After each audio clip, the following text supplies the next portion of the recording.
Where did you go? I asked. This is an issue I cannot talk about, he answered. And then the talk finished, not because I didn't feel like knowing more, otherwise because he spoke in such a tone of voice that didn't leave room for reply.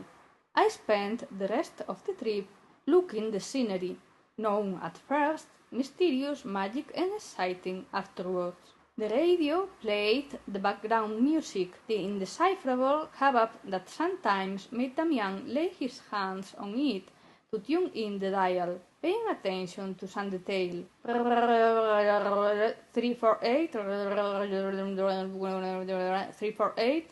Get out of the car, Damian ordered, slamming on the brakes. I opened the door and got out just before the seatbelt had been completely unlocked. He opened the boot and shouted at me to take everything away, what meant the famous bag and a bottle with a clear blue liquid inside.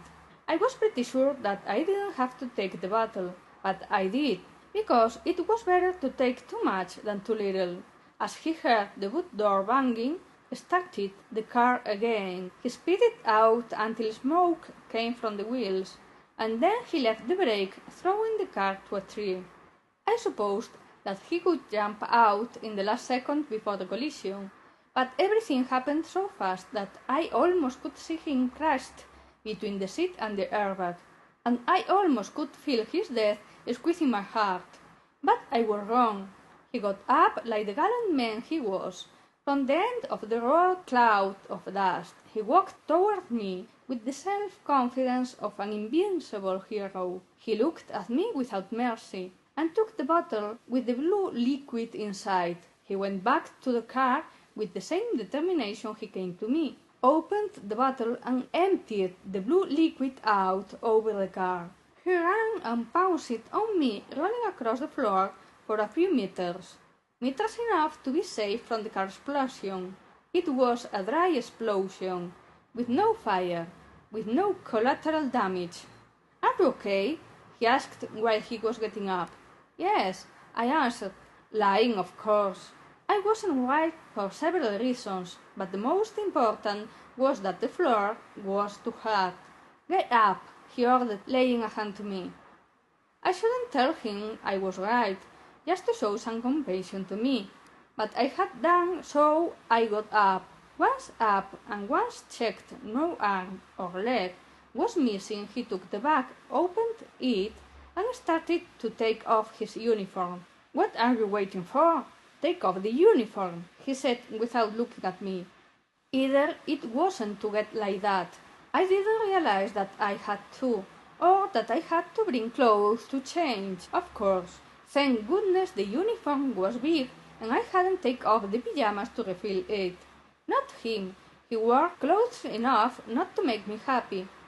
Inside the bag he had everything one should need, then and in the near future.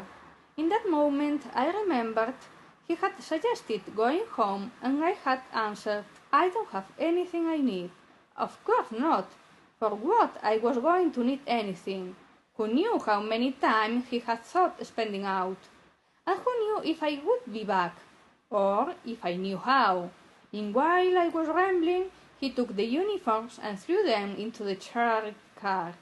They will think we died during the accident, he said with his self-confidence. Sure, that's what you think when you see the uniform so, how can I say it, intact, I dropped with sarcasm. They are fireproof. He replied with a little bit of sarcasm too, and half a smile. I see, I said naturally, as if I hadn't put my foot on it. And what are we going to do now? Now we have to go across the mountain. I have the compass over here, he explained while searching into the bag.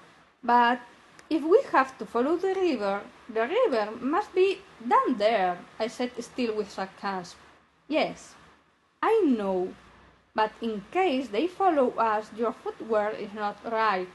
Your feet will hurt, he said, pointing at my flowery slippers. No, they probably not, but I knew we had to go to your house. Look at you. You look like a lighthouse in the middle of the night. And he didn't say it in a romantic way.